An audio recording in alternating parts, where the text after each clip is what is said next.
Les acteurs chargés des enquêtes et des poursuites dans la lutte contre le blanchiment des capitaux en Afrique de l'Ouest se forment également à Ouagadougou.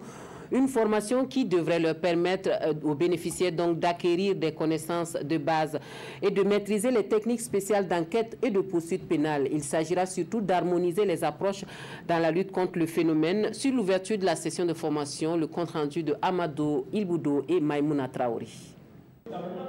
Les agents chargés des enquêtes et des poursuites pénales sur les bancs de l'École nationale d'administration et de magistrature. Ces acteurs clés dans la lutte contre le blanchiment de capitaux et le financement du terrorisme sont venus apprendre les techniques d'enquête financière et de poursuite pénale dans le cadre d'une stratégie adaptée à la lutte contre les circuits financiers clandestins des organisations criminelles et terroristes.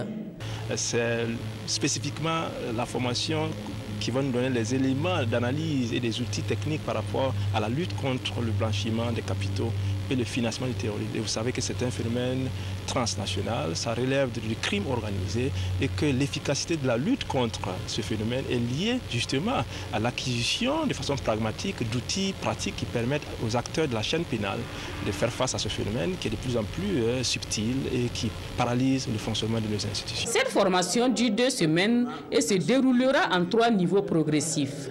Dans le module de base, c'est leur apprendre le b.a.-ba du blanchiment des capitaux et le financement du terrorisme.